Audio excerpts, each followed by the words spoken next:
la communication suivante est parrainée par les laboratoires Sanofi, Pasteur, et ça va être sur l'impact de la grippe chez le diabétique à apport de la vaccination. Et justement, comme on a eu beaucoup de déboires avec le fisc il y a quelques mois, on a eu beaucoup de déboires avec la vaccination il y a quelques mois, il y a 3 ou 4 mois au début d'année, puisqu'il y a eu cette épidémie de grippe et que nos patients nous ont bombardés d'appels et de mails et de messages pour savoir s'il fallait se faire vacciner ou non. Et aujourd'hui, c'est notre ami, le professeur Hicham Hermouche, qui vient nous en parler. Et Hicham Hermouche est professeur de médecine interne et il exerce actuellement à l'hôpital Cheikh Zayed. Et Hicham est un habitué de notre société. On le remercie vivement. Merci, merci beaucoup, Madame Rendi. Merci à la présidente. Merci aux organisateurs. Merci à tout le monde de m'avoir convié. C'est vrai que c'est la première fois que je parle au niveau de l'ASMédion. J'ai l'habitude de parler dans le monde endocrinologique. Et je tiens quand même à vous dire que c'est un plaisir pour moi. Et à travers moi, c'est toute la médecine interne qui est à l'honneur. Et je vous remercie pour cette invitation. Donc, nous remercions également le laboratoire, bien sûr, Pasteur, de nous avoir permis de parler d'un sujet d'actualité, comme tu l'as très bien dit. Au-delà de la vaccination en matière de grippe qu'on va traiter aujourd'hui, si vous le permettez, je vais essayer de faire une overview assez globale. Je vais profiter de cette présentation pour parler de la vaccination du diabétique en général, bien sûr avec un focus sur la grippe, et puis on profitera de tout cela pour soulever énormément de questions qui se posent réellement dans la vie quotidienne. Alors j'ai commencé par cette diapo tout simplement pour vous montrer cette photo qui date de 1894, où vous voyez en fin de compte les principaux initiateurs de la vaccination en général. Et certainement en 1894, ces fameuses grandes personnalités médicales ne devaient certainement pas se douter qu'un jour on parlerait de vaccination dans une population très particulière parce qu'à l'époque, c'était plus de l'enfant dont on parlait. Grossièrement, ce qu'on peut dire en matière de prévention, et je pense que dans le monde endocrinologique, c'est une notion qui est extrêmement importante, elle est souvent négligée à tort. Elle s'est montrée efficace dans plusieurs domaines, que ce soit en matière cardiovasculaire, dans le chute en gériatrie, en matière de prévention des fractures. Et je pense qu'on est tous d'accord en disant que la prévention des maladies infectieuses constitue un enjeu majeur au-delà de la grippe et tout particulièrement chez le patient diabétique. J'ai mis volontairement ici le programme vaccinal de l'enfant marocain, où nous savons qu'il s'agit essentiellement d'une très grosse réussite, puisque le programme élargi de vaccination a permis d'éradiquer l'ensemble des maladies. Et ce qu'on a oublié de dire, c'est qu'au-delà de la vaccination de l'enfant, il existe des rappels qui doivent être faits, qui ne sont pas obligatoirement faits, et ces rappels-là ne font pas partie du programme essentiel, du programme vaccinal de vaccination. Donc en gros, excusez cette longue introduction, c'est pour reposer la problématique. En fin de compte, nous avons 3 problèmes qui sont posés. Les premières campagnes de vaccination ont eu lieu en 1940, et en fin de compte, la majorité des personnes adultes, qu'elles soient diabétiques ou non, âgées, n'a jamais été vaccinée. Deuxième gros problème, c'est cette problématique de rappel. Et enfin, qu'on le veuille ou pas, en matière de diabète ou en dehors du diabète, il n'existe pas de programme vaccinal obligatoire, et c'est à ce titre, à mon sens, que cette présentation a toute sa valeur, et je vous remercie de l'avoir programmée.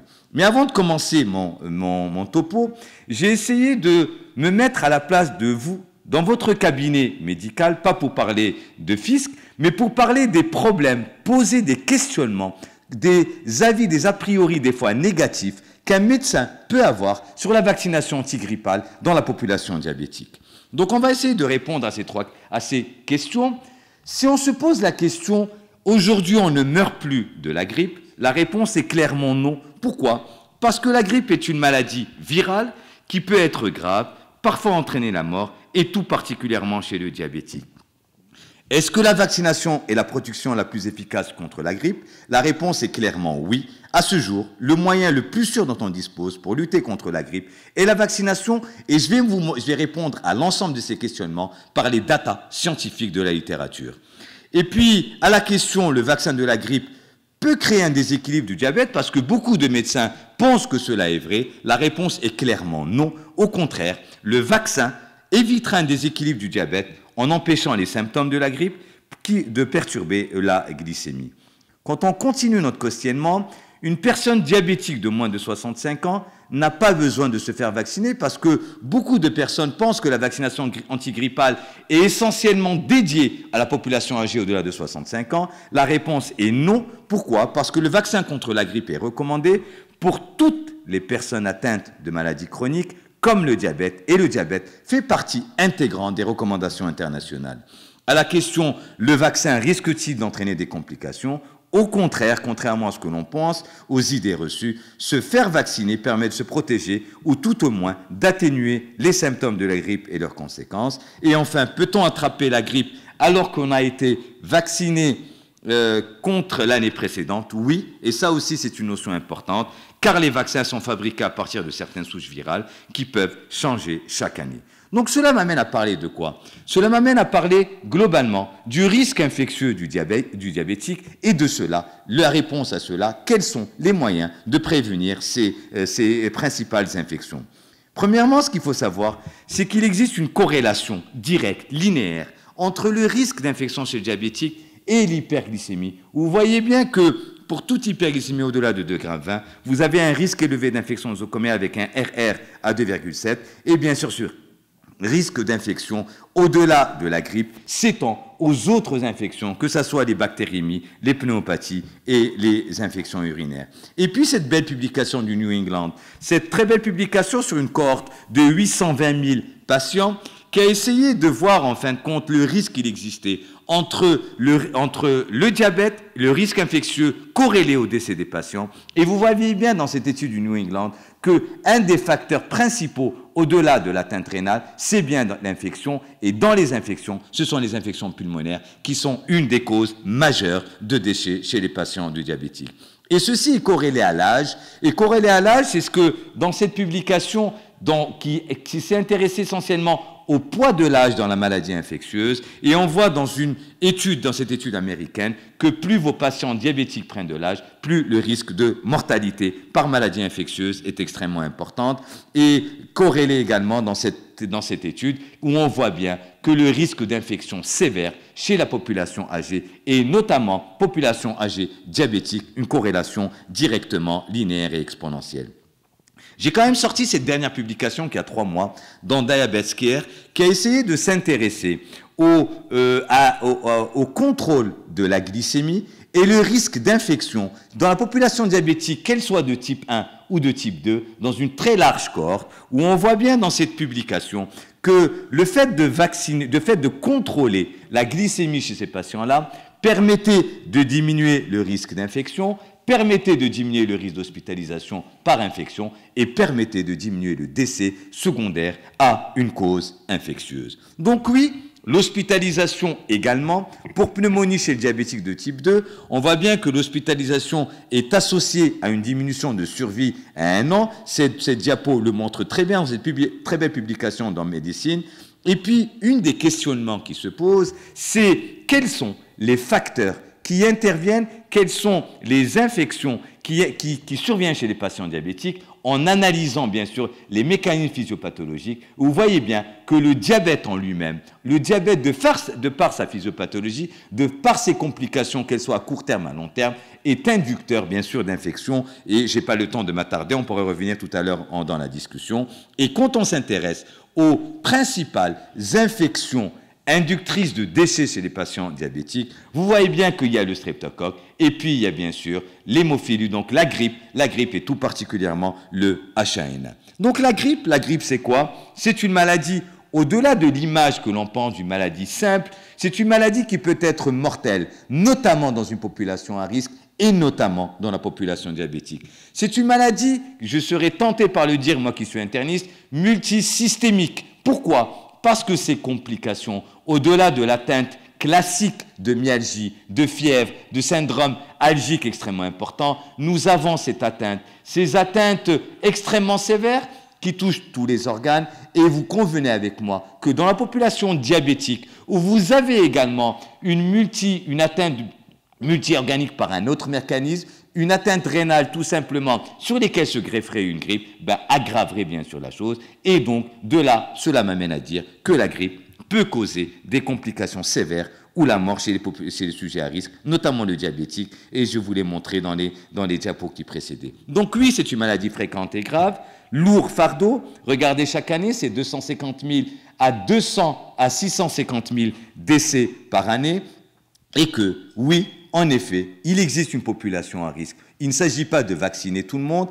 Il existe une population à risque d'infection grippale. Certes que la femme enceinte, et nous l'avons vu avec cette épidémie que nous venons de vivre avec le H1N1, femme enceinte est une autre priorité. Les enfants, oui, les personnes âgées, et tout particulièrement la population âgée diabétique, les patients souffrant de maladies chroniques, et dans les maladies chroniques, au-delà de la cardiopathie, au-delà de l'insuffisance rénale chronique, il y a le diabète. Et nous savons très bien que le diabète en lui-même peut être inducteur de l'ensemble de ces complications et de ce fait, raison de plus pour vacciner nos patients. Et puis, il ne faut pas oublier une chose. Il ne faut pas oublier une chose, c'est nous qui nous occupons de personnel, de personnes malades, atteintes de maladies chroniques. C'est ce que j'ai appelé ici les professionnels de santé. On pourrait revenir dans une publication que je vais vous montrer tout à l'heure, de l'intérêt à nous vacciner pour prévenir nos patients d'une grippe et d'une mortalité importante. Donc oui, au-delà de ça, dans cette publication, je vous ai mis, donc je vous l'ai déjà mis,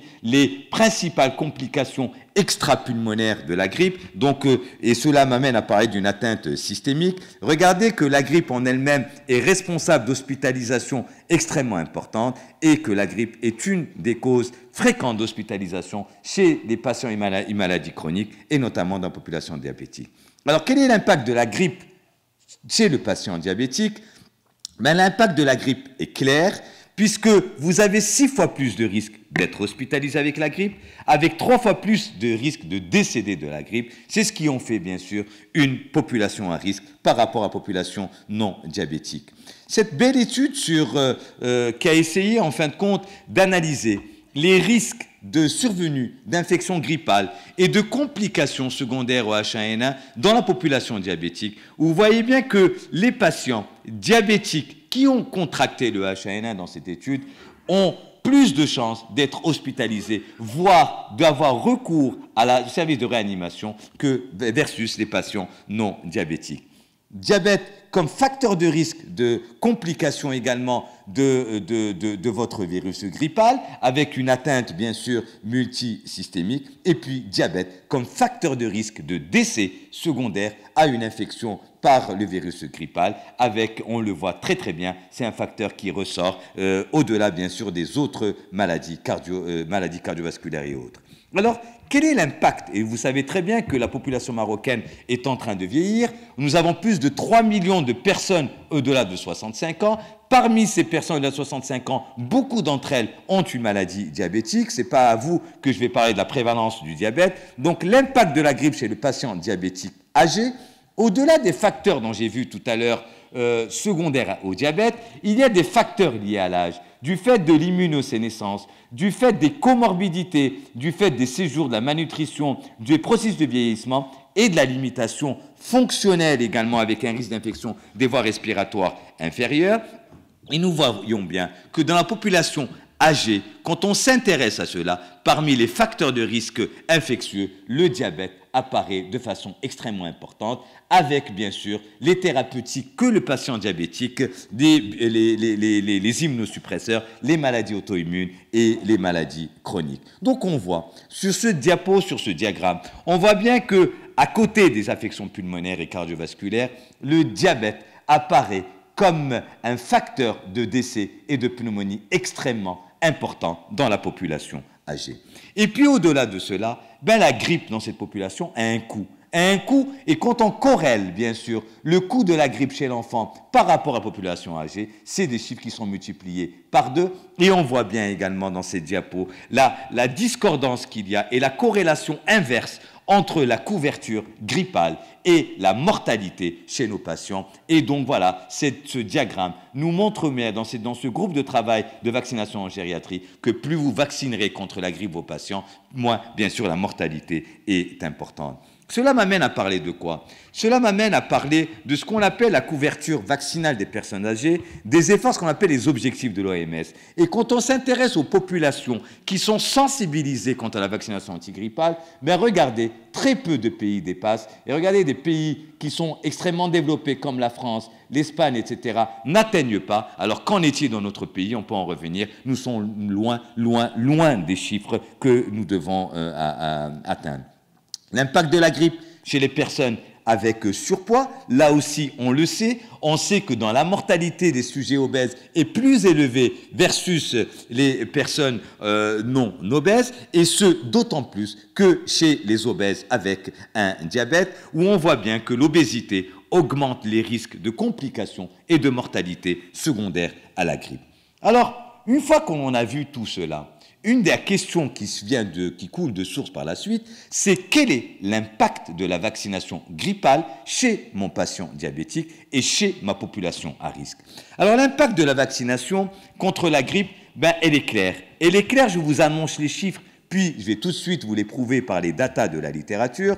Tout d'abord, grossièrement, ce qu'on peut savoir, chez le patient diabétique, le fait de vacciner vos patients permet de réduire toutes les complications confondues. Au-delà des complications infectieuses, c'est 56% de moins, c'est 54% d'hospitalisation au moins, et puis c'est une mortalité diminuée de plus de la moitié, réduite de 58%, et ce bénéfice est d'autant plus visible et important dans la population gériatrique, avec au-delà de 65 ans, où vous avez moins de 78% de complications, et on le voit très très bien, que ce soit les décès ou que ce soit les hospitalisations secondaires à cela. Vaccin pour la prévention de la grippe saisonnière chez les patients diabétiques. Cette étude, cette méta-analyse sur 6 cohortes, 170 000 patients, donc c'est des études avec de très très belles cohortes, 6 belles études chez des patients au-delà de 65 ans, où on voit bien que le fait de vacciner que vos patients est immuno-efficient et permet bien sûr de diminuer bien sûr les répercussions chez la population diabétique adulte dans leur activité, que ce soit dans leur activité professionnelle ou dans les complications. Et on le voit très très bien, ça permet de diminuer chez toute cause d'hospitalisation et bien sûr les hospitalisations secondaires à des pneumonies. Donc oui, l'efficacité de la vaccination grippale, oui, en effet. Je reviens à la population âgée, cette belle méta-analyse sur 20 études où on voit bien que plus vous vaccinerez vos sujets âgés diabétiques, ça permet de diminuer les maladies respiratoires, les pneumonies, les hospitalisations et la mortalité. J'espère que je vous ai convaincu. Et puis, il y a cette très belle publication du New England Journal of Medicine qui s'est intéressée sur l'efficacité de la vaccination grippale dans la population âgée et au sein de la population âgée, un sous-groupe de population diabétique. 18 cohortes et regardez le nombre de patients inclus dans cette étude, 713 862 patients. Et on voit bien que cette diapo parle d'elle-même sur l'efficience de la vaccination grippale. Je n'ai même pas besoin de commenter cette diapo. Et puis cette deuxième étude. Cette deuxième étude, rappelez-vous tout à l'heure quand je parlais des indications de la vaccination grippale, j'ai parlé de notre vaccination, à nous, professionnels de santé, qui prenons en charge ces sujets à risque. Cette étude Vaxicol, qui s'est intéressée à vacciner les soignants des soignants qui s'occupent de populations à risque. Et on voit bien que le fait de nous vacciner permet de diminuer la mortalité de 20% de nos patients diabétiques âgés, permet de diminuer 31% des infections d'allure grippale et permet de diminuer, bien sûr, et ça c'est important pour les patrons de boîte, ça permet de diminuer 42% des arrêts maladie chez nos patients. Alors, une des questions qui se posent, et c'est des questionnements qu'on s'était posés quand on parlait de vaccination chez les sujets âgés, c'est l'immunogénicité et la safety des vaccins dans une population à risque, dans une population diabétique. Cette très belle publication qui a quand même 3 ans actuellement dans Vaccine et Immunologie, où on voit bien qu'en fin de compte, oui, L'âge permet, il y a une immunosénescence, mais vous avez une protection initiale, que cette baisse à 6 mois de la séroprotection est liée également à l'équilibre du diabète, à l'ancienneté du diabète, à une altération de l'immunité chez le diabétique, mais elle montre bien également que les vaccins sont efficients et safe chez la population diabétique, qu'elle soit jeune ou âgée.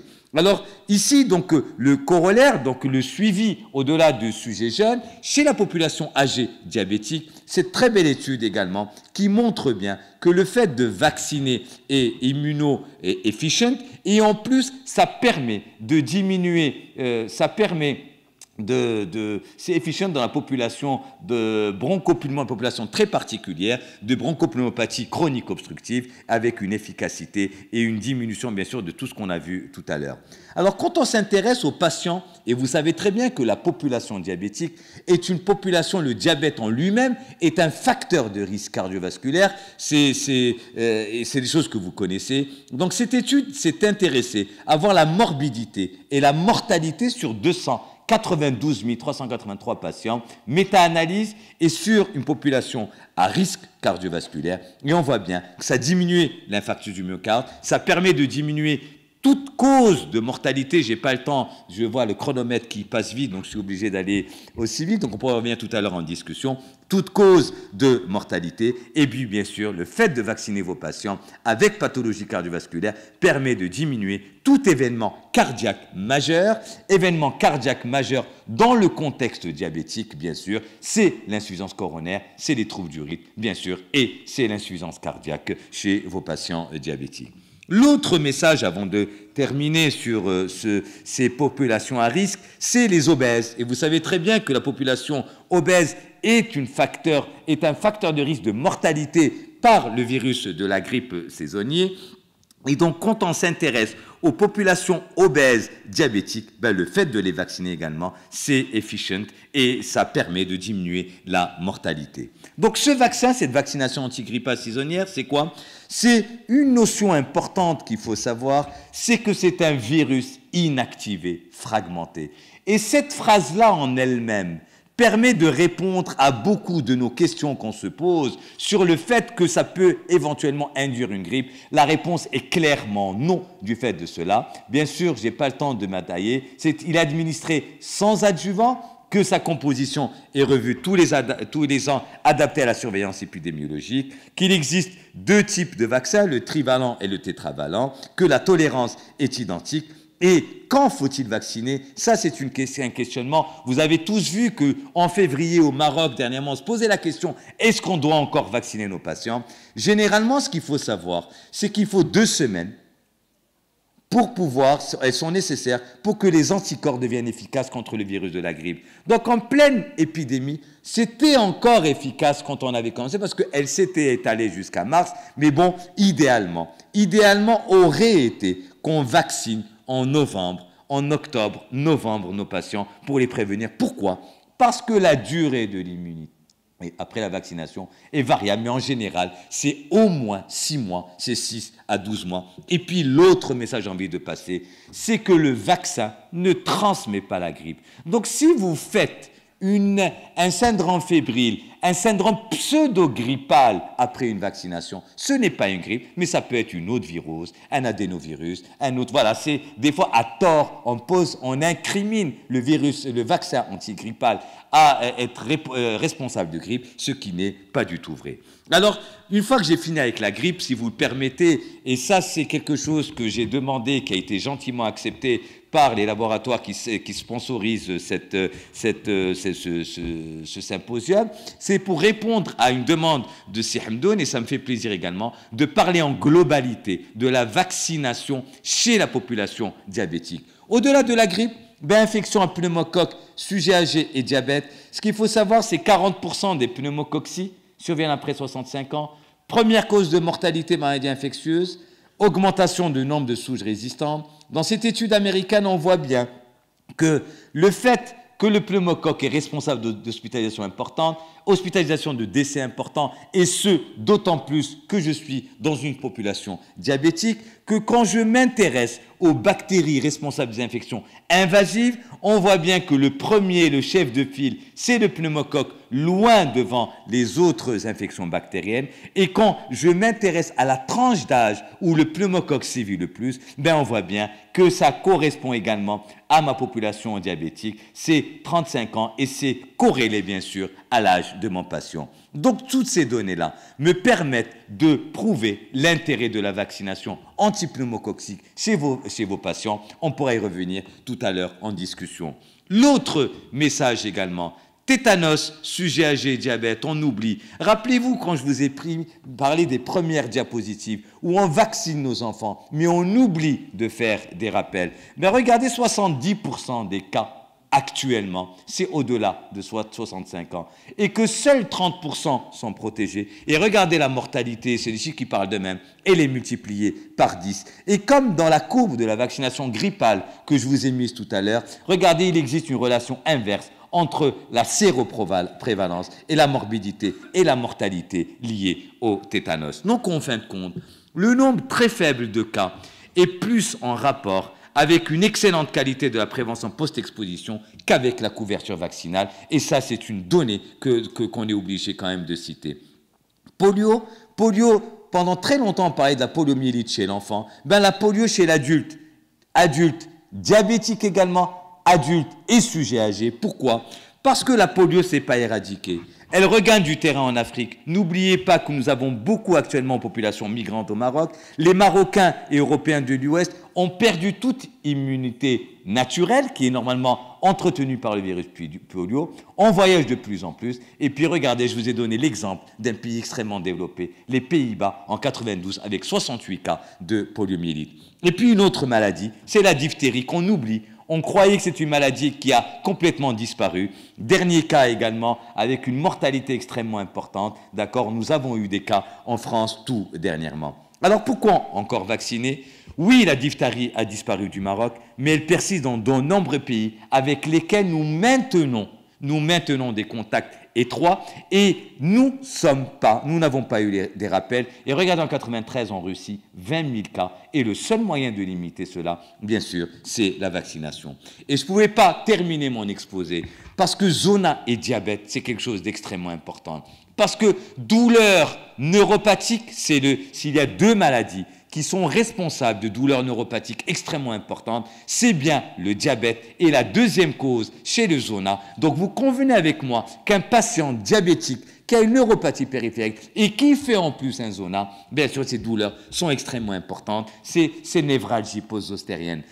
Très belle publication dans New England Journal of Medicine sur 38 000 patients au-delà de 65 ans. Et regardez, le fait de vacciner vos patients permet de diminuer l'incidence du zona de 51% et surtout de diminuer ces névralgies post-zostériennes de plus de 66%. Et puis, deuxième publication, vous avez vu, le zona, la vaccination anti-zona, a permis de donner 2 publications dans New England, une en 2007 et puis une il y a 2 ans, qui montrent en fin de compte l'importance de cette vaccination, que ce soit dans la population diabétique, que ce soit dans la population âgée, avec, regardez, une diminution de la fréquence des douleurs et une diminution du zona, tel que je vous l'ai montré sur cette diapo. Donc oui, il existe un bénéfice individuel. Ce qui différencie le zona par rapport aux autres vaccins dont je vous ai parlé, c'est qu'ici, c'est un bénéfice individuel et non collectif par rapport aux autres vaccinations.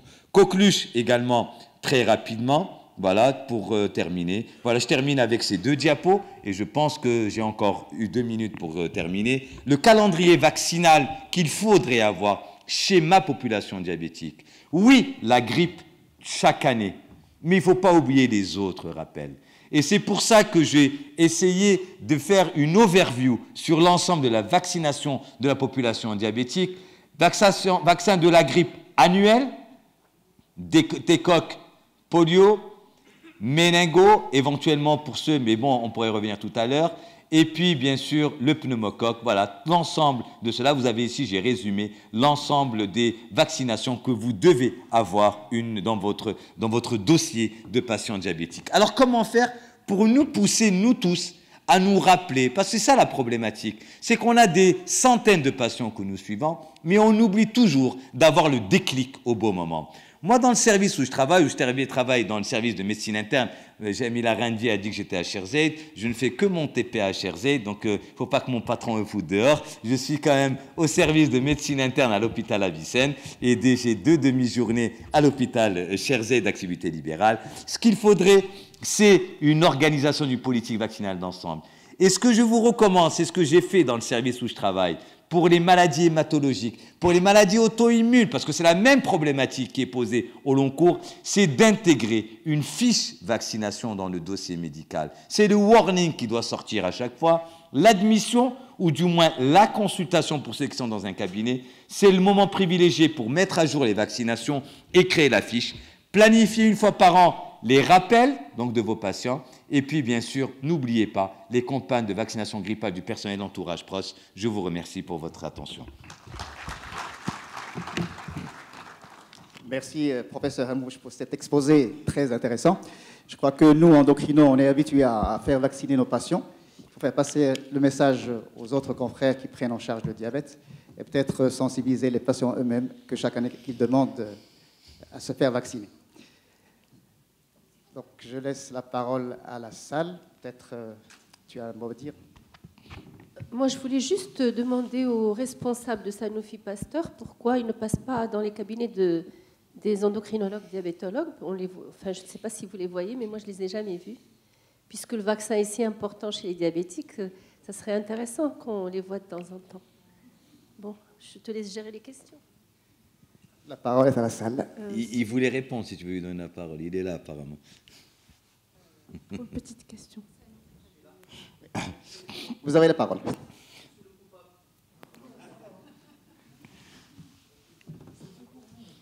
S'il vous plaît, pour une petite question. Bonjour tout le monde. Je vous remercie beaucoup. Je vous remercie, professeur Helmouch, pour cette excellente présentation. Je me présente, je m'appelle Arbi Naqi. Je suis le directeur de Sanofi Pasteur au Maroc. Donc, j'accuse madame, effectivement. Malheureusement, nous avons une petite équipe aujourd'hui de force de vente. Et nous avons 4 personnes. Mais depuis maintenant 1 année ou 2, nous sommes en train de faire des efforts pour recruter une force de vente externe pour nous permettre de couvrir plus de médecins et pour pouvoir passer l'information comme il se doit. Donc, c'est vrai que le produit VaxiGrippe, c'est un vaccin aujourd'hui qui est saisonnier. Vous savez, c'est 2-3 mois, ça ne nous permet pas aujourd'hui d'avoir une force de vente sur toute l'année. Donc ça d'un côté, mais d'un autre côté, on est en train de faire les efforts nécessaires pour recruter une force de vente externe qui va être composée de 10 personnes et qui va pouvoir aller voir aussi bien les endocrinologues que les cardiologues et les pneumologues. Nous sommes en train de faire des efforts dans ce sens et je vous promets que c'est un sujet qui nous intéresse beaucoup. C'est quelque chose qui tient beaucoup plus à la santé publique et que notre intérêt à tous, c'est de protéger les vies. Et donc, on va faire tout ce qui est nécessaire pour...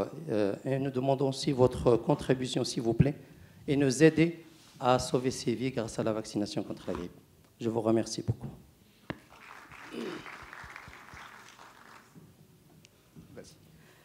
Merci, professeur Helmouch, pour cet exposé qui a levé tout équivoque sur l'intérêt de la vaccination, qu'elle soit pour la grippe, pour les autres maladies. J'ai une petite question concernant la vaccination contre le méningo B. On sait que ce qui sévit au Maroc, c'est le méningo B, et on n'a que les vaccins contre le méningo A et C. On a entendu parler il y a 2-3 ans d'un vaccin contre le méningo B qui était en train de faire son entrée douce en hospitalier pour des cas particuliers en Europe. Qu'en est-il au Maroc? Merci. Merci beaucoup pour votre question. Donc c'est vrai que c'est une question qui est un peu hors sujet, mais hors sujet du topo d'aujourd'hui, mais qui a toute sa place, bien sûr, et qui est plus qu'intéressante. Honnêtement, je ne pourrais pas vous répondre à cette question, pour la simple raison que je ne connais pas je suis un scientifique, donc je ne sais pas ce que fait le ministère de la Santé pour introduire un vaccin ou non. Mais ça ne fait pas partie des vaccins obligatoires. Pour pouvoir quand même, je profite de votre question pour quand même lancer un message, c'est que la vaccination anti-méningococcique, elle a un intérêt, en fin de compte, vous savez que le méningocoque en lui-même, c'est une maladie c'est un germe qui est extrêmement sévère et est responsable essentiellement de la méningite à méningocoque. et que la méningite à méningocoque est un problème de santé publique quand vous avez un cas déclaré.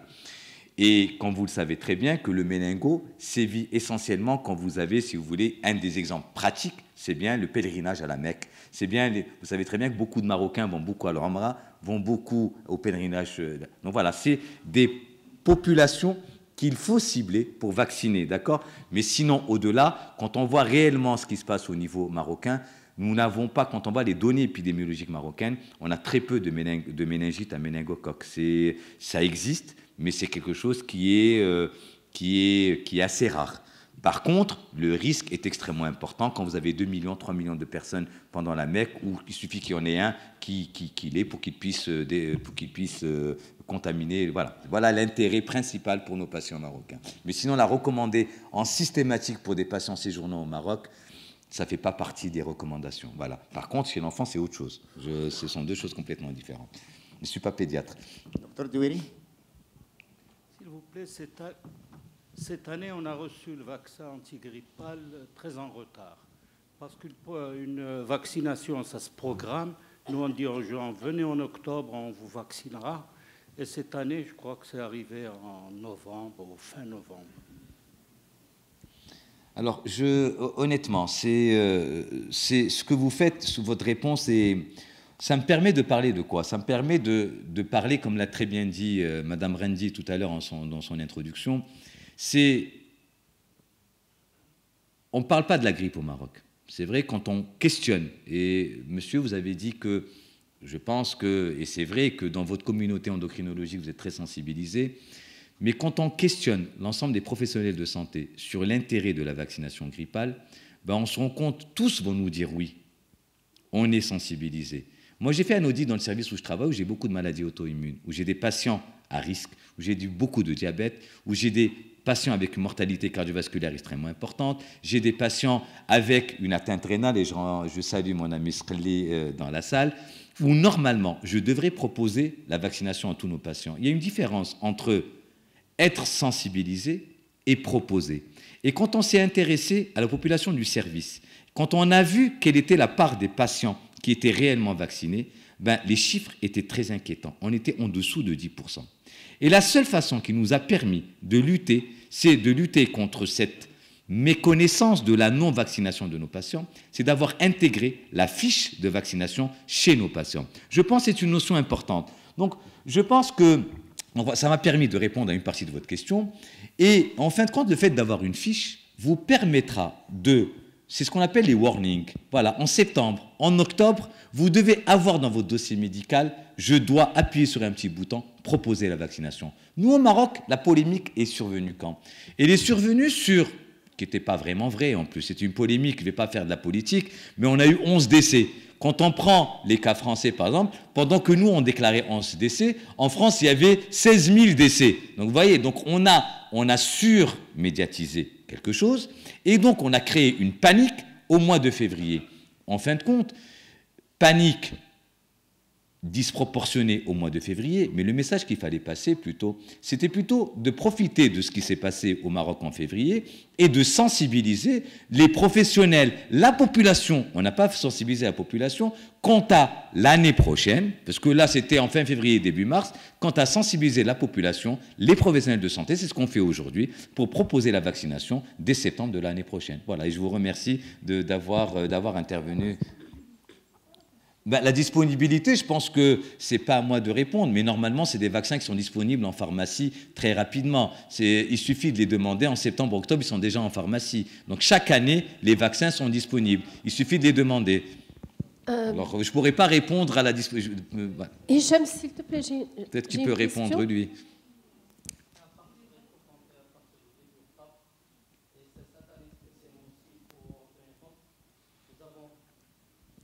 Désolé, donc pour répondre à la question, c'est que, comme vous le savez, les souches, ce n'est pas le laboratoire fabricant qui décide, c'est l'OMS qui nous donne l'information.